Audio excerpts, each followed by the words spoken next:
નમસ્કાર મિત્રો, સવાર પડી વહેલી સવારે 7 વાગે શૂટિંગમાંથી આવીને સૂઈ ગઈ હતી. ઉઠી છું, 11 વાગ્યા છે. નાઈ નથી, તૈયાર નથી, પણ એમ થાય છે હવે ના હું એ પહેલાં બારે ગપસપ થઈ રહી છે, જોઈએ આમ કોણ કોણ શું કરી રહ્યું છે, પછી આગળ વધીએ. આપણે થોડી કંઈક કામગીરી કરશું અને રાત્રે પાછું આજે શૂટિંગમાં જવાનું છે, એટલે 4 વાગે નીકળવું હશે. તે પહેલાં થોડુંક કરી લઉં, તમને બતાવું આજે હું શું કરી રહી છું.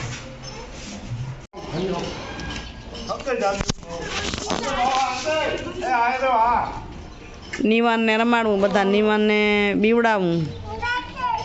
ક્યાં જાવ રહ્યો? એ હંસા માસી સાયકલે બેસી ગયા, જો દેખાય રહા. નિવાન ને હંસા માસી બે યુટ્યુબ પર જાય રહા. જો કેવી મજાક, કેવી મસ્તી. આડોશી પાડોશી પુત્રને રમાડવામાં મદદ કરે. જો હંસા માસી તો ખાસ અમારા પડોશી છે, બિલકુલ સામે જ રહે છે, જે મકાન સામે દેખાય છે એમનું છે હંસાબેનનું. બધા ભળી ગયા છે એકબીજા સાથે. જો નિવાનને રમાડે.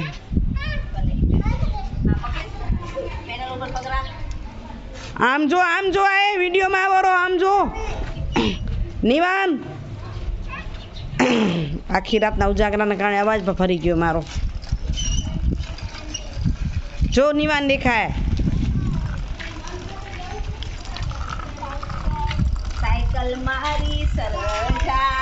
જૈનિક ભણવા ગયો, રુદ્રન બધા. જૈનિક કઈ ડોસીમાં અટાડો રા? મને નથી અટાડતો ને. નીવું આવી ગયો. આપણે ગામનું નામ કેતા. નિવાન ને આવડે છે નામ? નિવાન પપ્પાનું નામ શું? નિવાન આવી જશો, આવી જશો, એટલું જ આવડેલું. ચાચુ ઊંઘ આવી ગઈ. આડો પડે શિયાળાનું શું થાય, સ્વેટર ધ્રુસો પહેરીને ઉઠીને ઉઈ રહી તો ઊંઘ આવી જાય. જોવા લઈ આવ્યા છીએ ચૂડા. ખુલીને નહીં બતાવું, કારણ કે ત્યારે બધા છે રસીલાબેન આવ્યા હતા જોવા, તો એમને બતાવ્યા. હવે નાહી આવું અને કરીએ તૈયારી કાંઈક. નિવાનને શું ખપેરું? ના ઈ નહીં, હા એ દવા એને. નિવાનને એવું છે કે હોમિયોપેથિક દવા દેખે એટલે એને ખાવાની જ ઈચ્છા થાય, એટલે ગોતાવે જ. પોતાના ડબ્બો ક્યાં? હા સાકર હતી જો આરી. અનિલ ચાચુની સાકર કરો, આ કરો. નિવાને સાકર, ખડી સાકર ખાય રહ્યો. એ ચાચુ જાગતે ને જો બંડી ગયા ફોન ખણવા.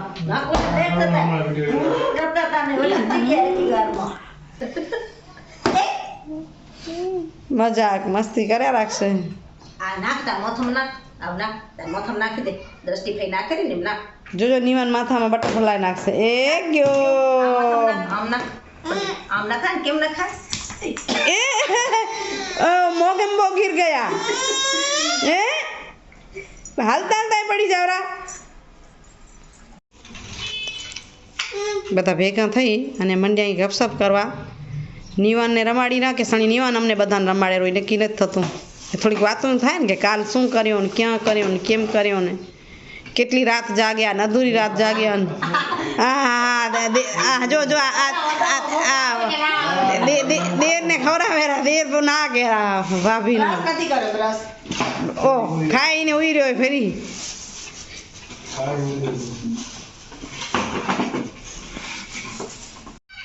નાઈ ધોઈને ફ્રી થઈ ગઈ હવે, અને પાછું જવું છે એટલે સાડી જોઈશે. સાડી બહુ પહેરતી નથી એટલે બ્લાઉઝ એ જોવાના નથી, એટલે આ બધા ફિટ થાય છે. થોડાક દિવસ થાય ને વજન ચડે. તેમાં હમણાં શિયાળો છે, કોટા ખવાય ને, અળદિયા ને ગુંદર પાક ને ખાઈ ખાઈને થોડોક વજન વધારી લીધો છે, એટલે બ્લાઉઝ પૂરા થતા નથી. રોજ પહેરીએ છીએ કુર્તી તો બપાતા નથી. આજે ત્યાં શૂટમાં જવું છે એટલે સાડી પહેરવાની જ છે. કાલે પહેરી હતી તો બ્લાઉઝ ખોલી લઉં. અને હજુ વિડીયોને તમે જોતા રહેજો, આગળ એક ટિપ્સ બતાવવાની છે તમને. ગેસ બર્નર સફાઈ કઈ રીતે કરશું તો એ તમને બતાવીશ હમણાં જ, બરાબર ને? બ્લાઉઝ ખોલી લો પછી તમને બતાવું. ચાલુ કર પડ્યો.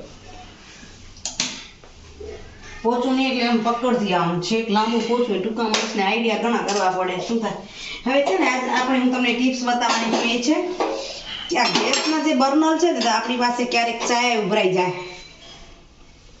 આમાં ચાય ઉભરાઈ જાય તો ભરાઈ જાય, દૂધ ઉભરાઈ જાય, ક્યારેક તેલનું થાય આમ, અને સતત ઓલું થાય તો ખરાબ થઈ જાય છે ને ઘણી વાર બળતણનું હોય સારા, તો આના કાણામાં મેર ભરાઈ જતો છે. આમાં એકદમ ભલે નથી ભરાયો હજી, પણ હું થોડાક દિવસે સાફ કરી નાખું તો તમને એનો આઈડિયા બતાવું. તો એનામાં આપણે શું કરશું કે આપણે એનામાં નાખશું, પણ નાખ્યા પહેલાં આપણે એમાં પેલું પાણી ભરી લઈએ.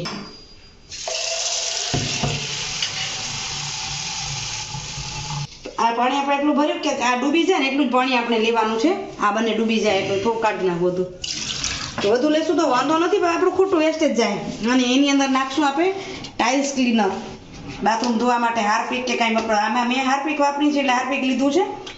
તો એની અંદર આપણે આમ હાર્પિક નાખી દઈશું પાણીની અંદર, અને એની જોયું હવે એને હલવી લઈએ.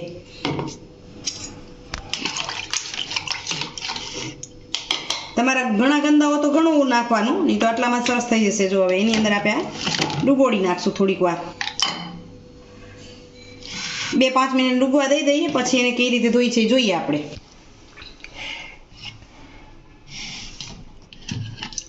તો આ 5 મિનિટ થઈ ગઈ, જો આપણે આની અંદર રાખ્યું છે. હવે આને આ રીતે આપણે ધોઈ લઈએ.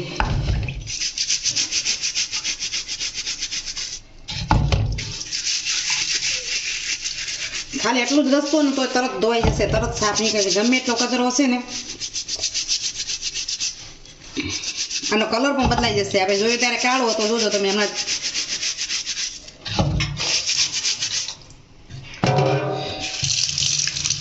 આપણું જો વધુ મેલું થતું હોય ને તો શું કરવાનું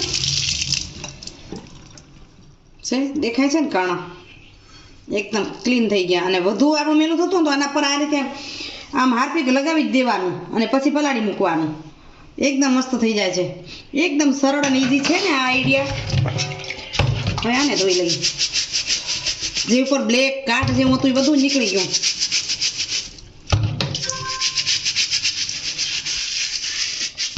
આ કપડાં ધોવાના બ્રશથી, અગર ટૂથબ્રશ હોય આપણો એનાથી પણ ધોઈ શકાય. અંદર ખાંચા ચોખ્ખા થઈ જાય એકદમ. અને પછી સુકાવી નાખશું આપણે. પાણી સુકાઈ જાય એટલે ગેસ પર લગાવી દઈશું. હવે આ પાણી આપણે ફેંકવાનું નથી. ટોયલેટ ક્લીનરમાં કામ વાપરી શકશો ને, અગર કચરા પોતા કરશો એમાં નાખશો ને તો ટાઇલ્સ પર ચોખ્ખી થઈ જશે.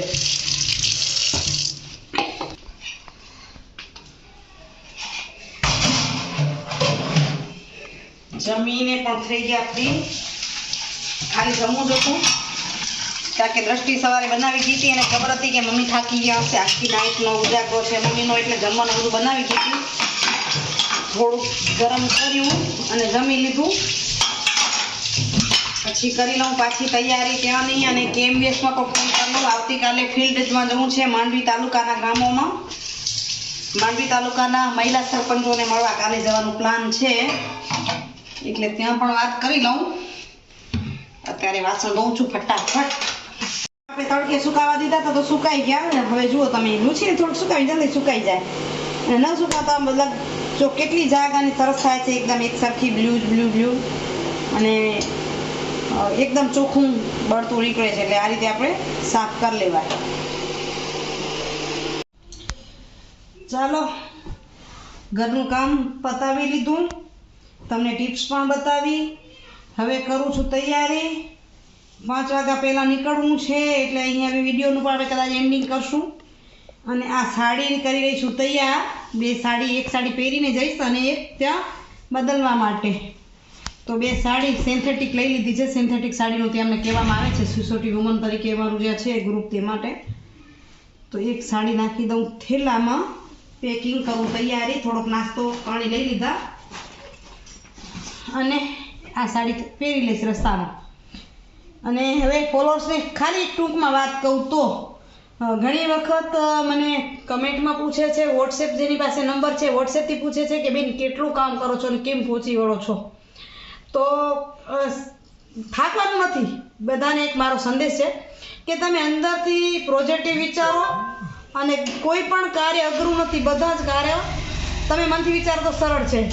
મારો હમણાં હાથ દુખે છે આ ખંભો, પણ હું ક્યારેય વિચારતી નથી, એના પર ધ્યાન ક્યારેય કેન્દ્રિત નથી કરતી. હું હંમેશા કામ પર અને આમ નવા વિચારો પર, નવી કોઈ પણ કામગીરી, નવું કંઈક શીખવા પર જ હંમેશા મારી દ્રષ્ટિ કેવું છું, એટલે એ હું ભૂલી જાઉં છું. એટલે આવું તમે હંમેશા વિચારો, જે હું વિચારીને એવું દુનિયામાં થાય એવું હું પર્સનલ માની રહી છું. પછી ભગવાન કયો કે ગોડ કયો કે જે કોઈ કયો, એ તમારી કુદરત કયો, એ સાથે જ હોય છે, પણ તમે વિચારો એમાં સહકાર મળે. તો આટલું કહી આ સંદેશ સાથે આપણે વિડીયોનું કરી એન્ડિંગ. મારો વિડીયો તમને કેવો લાગ્યો? આશા છે કે તમને ગમશે, અને જો વિડીયો સારો લાગ્યો હોય તો વિડીયોને લાઈક કરજો, શેર કરજો, અને હજુ સુધી જો ચેનલ સબસ્ક્રાઈબ ન કર્યું હોય, અગર તમે નવા છો તો સબસ્ક્રાઈબ કરવાનું ના ભૂલશો. બાજુમાં રહેલું બેલ આઇકન બટન જરૂર દબાવજો. બધા લોકોનો ખૂબ ખૂબ આભાર. ધન્યવાદ.